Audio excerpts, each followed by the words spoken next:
내 이름은 카가야 하루키. 나의 첫사랑은 시작과 동시에 끝나버렸다. 미안해. 나 약혼자가 있어. 뭐? 말할 기회가 없어서 말을 못했었네. 일부러 숨긴 건 아니었어. 나는 고백해서 거절당한 게 아니었다. 고백하기 전부터 이미 거절당할 걸 알고 있었다. 나의 소꿉친구 라이토 아카리에게는 이미 결혼을 약속된 상대가 있었기 때문이다. 그래? 그럼 하는 수 없지. 하지만 히카루, 난 널 좋아해. 그 앞으로도 친하게 지냈으면 좋겠어. 어릴 때부터 함께한 소꿉친구니까. 어쩜 이렇게 잔인한 부탁을 할 수 있을까? 고등학생이었던 나는 그렇게 생각했다. 그래. 하지만 말할 수 없었다. 도저히 그럴 수 없었다. 분명 우리는 앞으로 점점 멀어질 것이다. 어떤 일이 있어도 지금보다 같이 있는 게 점점 어색해질 것이다. 히카루, 하이. 뭐하러 온 거야? 그냥 놀러 왔어. 예전엔 그냥 그렇게 생각했다. 그로부터 3년 뒤 우리는 고등학교를 졸업하고 대학생이 되어 본가를 떠나 자취를 시작하게 되었다. 아카리는 지금도 예전처럼 나를 대하고 있다. 이렇게 자주 남자 혼자 사는 집에 와도 괜찮은 거야? 왜? 안 돼? 너 약혼자 있잖아. 응. 그치만 약혼자랑은 대학 졸업하고 22살이 될 때 결혼하기로 했거든. 그래도 어차피 서로 멀리 살아서 1년에 한두 번밖에 못 만나. 걱정하지 마. 그렇군. 당연히 신경이 쓰였다. 왜냐면 난 아직도 그녀를 좋아하고 있으니까. 우리 내년에 20살이니까 같이 집에서 술 마시자. 안 돼. 왜 안 되는데? 너한텐 위기의식이라는 게 없는 거야? 너랑 같이 있는 게 왜 위험한데? 날 얕잡아 보고 있군. 나 내일 1교시부터 강의 있어. 그러니까 저녁에는 집에 가. 쪼잔해. 뭐가? 그날 그녀는 결국 해가 진 뒤에도 나갈 생각을 하지 않아 내가 억지로 집에서 내보내야 했다. 왜 또 한숨이야? 나까지 힘 다 빠지네. 미안. 농담이야. 왜 그래? 뭔 일 있어? 아니, 무슨 일이라기보단 나는 지난 4년 동안 매일 밤 온라인 게임을 해왔다. 거기서 만난 친구 하자시와는 4년 넘게 알고 지냈고 몇 번 직접 만난 적도 있는 사이다. 나는 도쿄에, 녀석은 오사카에 살아서 1년에 한두 번 정도 보곤 한다. 혹시 전에 말한 소꿉친구 때문이야? 맞아. 그는 내가 아카리에 대한 이야기를 털어놓을 수 있는 유일한 사람이었다. 너 아직도 마음이 있는 거야? 오히려 너무 붙어있으니까 미워하기가 힘들어. 그렇긴 하네. 좋아하니까 차갑게 내밀지도 못하겠고. 내가 늘 말했잖아. 그렇게 좋아하면 그냥 밀어붙이라니까. 그럴 순 없어. 약혼자가 있는 몸이잖아. 어떻게 그런 짓을 해? 근데 아직 결혼한 것도 아니고 게다가 그 약혼자는 멀리 살아서 뭐 거의 못 본다며. 어쩌면 걔도 별 마음이 없을 수도 있잖아. 뭐 설령 그렇다 해도 결혼할 사람을 두고 내가 손을 댈 수는 없어. 나는 그 남자도 네가 좋아하는 여자도 누군지 잘 모르니까 솔직히 두 사람이 어떻게 되든 상관없어. 그냥 네가 행복했으면 좋겠어. 고마워. 고맙긴. 어쨌든 한 번쯤은 솔직하게 한번 얘기해봐. 이상한 짓 하지 말고. 이미 엄청 이상한 상황 같은데. 무엇보다도 아카리는 우리 사이가 전혀 문제 없는 것처럼 행동한다. 날 그저 소꿉친구로서 예전처럼 대하고 있다. 내가 고백하기 전 그때처럼. 그렇기 때문에 난 너무 괴롭다. 오사카? 또? 응. 연휴 때 2박 3일로. 여름방이 되었다. 아카리는 평소처럼 패밀리 레스토랑에서 같이 점심을 먹자고 날 불렀다. 괜찮네. 재밌게 놀다 와. 난 가기 싫어. 네가 거기 없잖아. 나는 왜 그녀가 오사카에 가는지 묻지 않는다. 매년 가는 건 아니지만 그녀는 연휴가 되면 항상 그곳에 간다. 왜냐면 선물 사올 거지? 그럼 같이 갈래? 바보야, 거길 내가 왜 가. 약혼자를 만나러 가는 거니까. 왜 한숨을 쉬고 그러니? 우리 오사카 가는 길이잖니. 아니야. 그냥 피곤해서. 그 사람과 내가 약혼한 건 초등학생 때였다. 요즘 세상에 약혼자는 흔치 않지만 아직 그런 게 있다. 사실 난 중학교에 들어갈 때까지 모두가 약혼자가 있는 줄 알았다. 도착하면 똑바로 해야 한다. 그쪽 부모님도 오실 거니까. 알고 있어. 그래, 알고 있다. 약혼자가 아무 이유 없이 정해진 건 아니다. 거기에는 나를 향한 엄마의 생각과 애정이 담겨 있다. 나는 가난한 집에서 태어났다. 아빠는 원래 자상한 사람이었다고 들었지만 나는 한 번도 그런 모습을 본 적 없다. 그렇게 말하는 이유는 그저 엄마가 그렇게 말씀하셨기 때문이다. 하지만 내가 아는 아빠는 오만하고 비겁한 사람이었다. 그는 엄마에게 거액의 위자료를 건넨 뒤 딸인 날 쳐다보지도 않고 떠나버린 사람이었다. 아마 엄마는 나도 그런 일을 겪지 않길 바랐던 거겠지. 그래서 나에게 약혼자를 정해주신 거겠지. 우리 집과 비슷하게 재정적으로 안정돼 있고 탐욕스럽지 않은 사람으로 나중에 내가 이어받은 엄마의 회사와 우호적인 관계를 맺을 수 있는 집안의 아들을 말이다. 그럼 우리들은 이만 갈게. 그래, 너희들 재밌게 시간 보내렴. 저녁에 다시 만나자. 알았어. 오랜만이야. 연말에 봤으니까 반년 만이네. 이 사람이 바로 내 약혼자 테루이 히자시다. 몇 번 만난 적은 있지만 아직도 그에 대해 자세히는 모른다. 아마 그도 나와 같은 상태일 거다. 요즘 어때? 뭐야, 너무 막연한 질문이잖아. 어쩔 수 없잖아. 딱히 할 얘기도 없는걸? 별일 없었어. 그보다 지금 이 시간을 어떻게 보낼지 생각하는 게 중요하겠지. 따로 다닐까? 좋은 생각이야. 그를 싫어하는 건 아니다. 아마 그도 같은 마음일 것이다. 다만 서로에게 전혀 관심이 없는 것뿐이다. 언젠가는 진지하게 얘기하고 좋은 관계로 만들어야 한다는 건 안다. 머리로는 알고 있지만 마음이 내키지 않아 어느새 이 나이가 될 때까지 이 상태다. 하지만 나중에 결혼하게 되면 그때는 대화하게 될 테니까 상관없겠지. 그보다도 지금 이 순간을 소중히 하고 싶다. 내가 히카루 곁에 있을 수 있는 시간은 앞으로 3년밖에 남지 않았으니까. 그래서 돌아왔지롱. 여행 다녀오면 집에서 쉬는 게 일반적이지 않나? 그렇게 3일 뒤 오사카에서 돌아온 아카리는 곧바로 내 집으로 찾아왔다. 뭐 어때? 매일 보던 사람을 3일이나 못 봤으니 빨리 보고 싶어지는 게 당연하잖아? 아니거든. 뭐? 정말? 넌 내가 안 보고 싶었어? 전혀. 왜 말을 그렇게 해? 그건 오히려 내가 하고 싶은 말이야. 넌 방금 전까지 약혼자랑 있었잖아. 아무리 그에게 마음이 없다 해도 조금은 약혼자 입장도 생각해줘야지. 뭐 아무튼 볼일 다 봤으면 얼른 가. 싫어. 오늘 자고 갈래. 뭐? 뭐 어때? 방학이니까 수업도 없고. 그게 문제가 아니잖아. 침대가 하나밖에 없는 걸. 그럼 같이 잘까? 그러니까 난 괜찮아. 너라면 상관없. 그만해. 난 싫어. 너랑 같은 침대에서 자고 싶지 않아. 히카루. 그러니까 알겠어. 미안해. 내가 선 넘은 것 같네. 나 갈게. 내가 있어봤자 방해만 되니까. 그럼 안녕. 학교에서 보자. 그래, 잘 가. 이걸로 됐어. 거짓말 친 게 아니니까. 더 이상 가까이 지냈다간 틀림없이 그녀는 상처받게 될 거야. 그저 소꿉친구로만 나와 함께 있고 싶었을 뿐 그녀에게 더 많은 걸 원하게 될 테니까. 그런데 대체 방금 그건 뭐지? 어째서 녀석은 그렇게 슬픈 표정을 하고 있었던 걸까? 그날 이후 안녕. 안녕. 난 저쪽에 앉을게. 아카리는 대놓고 나를 피하기 시작했다.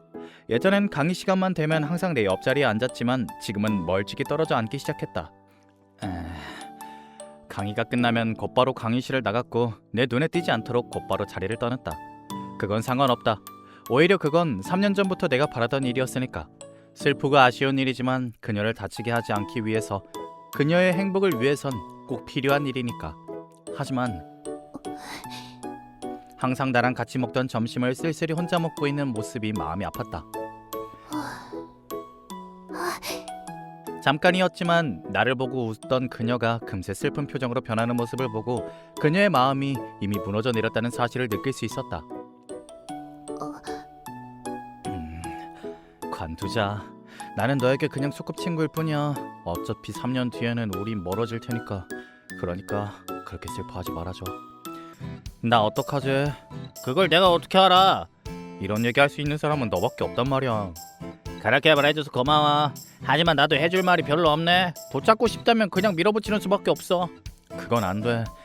그런 짓 했다가 오히려 걔가 더 힘들어질 테니까. 그럼 대체 어떻게 해야 그 친구가 더 힘들어질까? 거리를 두면 슬퍼하고 가까이 두면 곤란해진다며? 그럼 네가 어떻게 해야 그 친구를 행복하게 해줄 수 있는데? 모르겠어. 그래, 모르는 게 당연하지. 그녀는 너가 아니니까. 상대가 어떻게 하면 행복해질 수 있을까? 그걸 어떻게 알아? 게다가 다른 사람을 행복하게 해주는 일은 매우 어려운 일이야. 네 말이 맞아. 그치? 그러니까 넌 네 행복만을 생각하고. 어려운 일이니까 이 정도 일로 포기하면 안 되겠지. 뭐? 고마워, 희자씨. 나 생각보다 걔를 많이 좋아하는 것 같아. 설마 너... 다시 걔랑 친하게 지내고 싶어. 그리고? 물론 절대로 손대지 않을 거야. 우리 집에서 자고 간다 해도 죽을 각오로 참을 거야. 그건 고문 아니야? 그렇겠지, 아마도. 그 짓을 3년 동안 하다가 나중에 걔가 약혼자에게 가는 모습을 웃으면서 배웅하겠다는 거야? 그런 상황이 올지도 모르지. 하지만 그 순간을 기다리고만 있진 않을 거야. 나는 지금까지 아카리의 곁에서 있었지만 정작 중요한 사실은 아무것도 알려 하지 않았다. 그래서 그녀를 다치게 하지 않는 법도, 곤란해하게 하지 않는 법도, 행복하게 해주는 법도 모르고 있었다. 거리를 두고 상처받지 않게 하는 것보다 이제는 정면으로 부딪혀볼 거야. 안녕. 안녕. 저기 옆에 앉아도 돼? 싫으면 다른 곳에 앉을게. 아니야, 싫은 건 아닌데.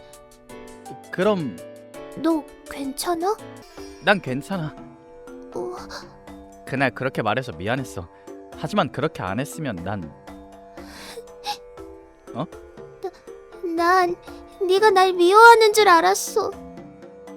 잠깐만, 강의실에서 울지 마. 술렁술렁. 술렁술렁.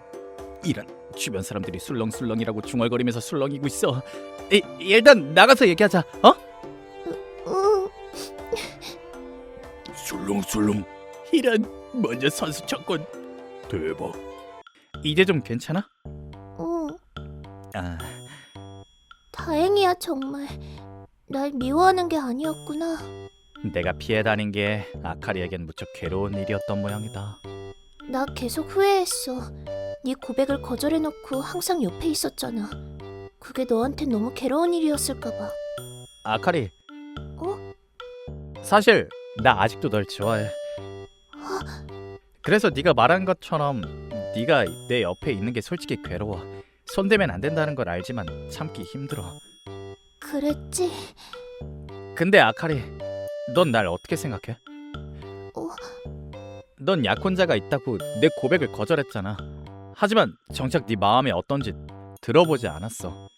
지금까지 한 번도 안 물어봤잖아. 맞아, 그랬었지. 무서웠으니까. 그걸 물어봤다간 버틸 수 없을 것 같았으니까. 그녀의 마음을 안다고 해서 달라질 게 없다고 생각했으니까. 그래서 묻지 않았다. 그 결과 난 지난 몇 년 동안 아카리의 속마음을 모른 채 피하고만 있었다. 녀석의 말이 맞다. 아무리 애써도 타인을 이해하는 건 어렵다.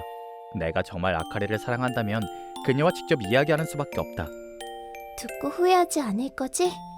아마 할지도 몰라. 그럼 하지만 안 물어본 걸 계속 후회해왔어. 알았어. 나도 널 좋아해. 그거 약혼자를 싫어하는 건 아니지만 그렇다고 좋아하는 것도 아니야. 그냥 결혼이 약속된 상대일 뿐이지. 파워는 안 하는 거야? 응, 그럴 순 없어. 왜? 엄마가 날 생각해서 정해준 거니까. 날 행복하게 해주려는 마음으로 정한 거니까 그럴 순 없어. 이제 와서 그 마음을 저버릴 순 없어. 만약 그렇다면 엄마가 슬퍼할 거야. 상대방한테도 피해가 가니까. 그렇구나. 응. 난 말이야, 네가 행복해질 수 있다면 내가 조금은 불행해지는 걸 견딜 수 있어. 하지만 네가 행복해지지 못하고 나도 계속 불행해지는 상황이라면 내가 어떻게 해서든 무언가를 하고 싶어. 히카루, 그러니까 만약 네가 바라는 거라면 널 위해서 난 뭐든지 할 수 있어. 아카리. 저녁도 안 먹고 멍하니 있길래 무슨 일 있니? 아니 아무것도.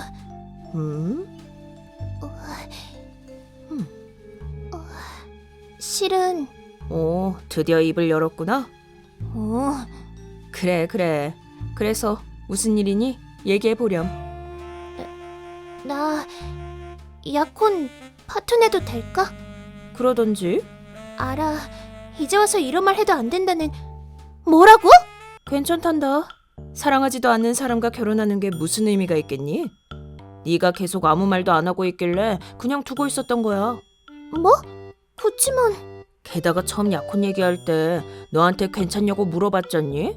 그러자 네가 완전 관심 없어 보이는 표정으로 엄마가 고른 사람이면 괜찮다고 했잖니. 그야 엄마가 날 위해서 골라준 사람이니까. 그건 말이지. 그땐 엄마가 네 미래랑 엄마 일 때문에 여러 가지로 생각이 많았던 시기였거든. 아빠랑 막 이혼한 지 얼마 안 됐을 때잖아. 그렇지. 엄마는 왜 아빠랑 결혼했어? 좋아했으니까? 그때는 자상한 좋은 사람이었거든. 근데 아니었잖아. 엄마는 만약 다시 인생을 시작할 수 있다면 아빠랑 결혼 안 했을 거지? 글쎄다. 누가 알겠니? 아마 또 결혼하지 않았을까? 뭐? 왜 그렇게 놀라니? 그야 엄마는 아빠랑 결혼한 걸 후회하고 있는 줄 알았거든. 내가 예전에 그런 말 한 적이 있었나? 생각해보니 한 번도 없었다. 오히려 내가 엄마한테 들은 아빠에 대한 이야기는 전부 좋은 얘기뿐이었다. 그래서 나는 실제로 본 적이 없는데도 아빠가 한때는 자상한 사람이라고 생각했었던 것 같다. 아빠랑 잘 되지 않은 건 사실이야. 그래도 아빠와 함께한 좋은 기억들이 있다는 사실은 변하지 않아. 그리고 무엇보다 아빠가 없었다면 너도 여기에 없었을 테니까. 그래서 엄마는 후회하지 않아. 물론 결혼을 통해 배운 것도 반성한 것도 많았지. 그걸 조금이라도 네게 전해주고 싶단다. 나는 바보다. 엄마는 항상 나를 행복하게 해주기 위해 여러 가지 것들을 생각하는 걸 알고 있었으면서, 그 마음을 알고 있었으면서 왜 내가 행복해지는 방법을 엄마에게 한 번도 말하지 않았던 걸까? 저기, 엄마, 왜? 나 좋아하는 사람이 있어. 그래서 다음에 약혼자랑 직접 만나서 얘기하기로 했어. 잘됐다. 고생했다. 아직 좋은 결과가 나온 건 아니지만 말이야. 아직 그 사람이랑 언제 만날지 약속도 안 정했고 아예 만나주지 않을 수도 있잖아. 어떤 사람인지 모르니까 그럴 수도 있겠네. 만약 무서운 사람이면 어떡하지? 만약 무슨 일이 있으면 연락해. 지금까지 말 안 했지만은 실은 나 의외로 발이 넓거든. 뭐 정말? 아, 가끔 그게 귀찮을 때도 있긴 하지만 그래서 내 배경과 상관없이 친구가 된 네가 내겐 너무 소중해. 저기 희자씨, 에? 이번엔 내 차례야. 네가 네 위치나 신분 때문에 곤란해지는 일이 생기면 내가 할 수 있는 일이라면 뭐든지 해서 널 도와주고 싶어. 그래, 언젠가 부탁할 일이 생길지도 모르겠다. 언제든 말해. 기꺼이 도와줄게. 그보다 지금은 네 일부터 해결해야지. 네 일이 잘 풀리도록 내가 열심히 응원할게. 고마워. 아, 그땐 우리 두 사람의 문제가 동시에 풀리게 될 거라는 사실을 우리는 몰랐다.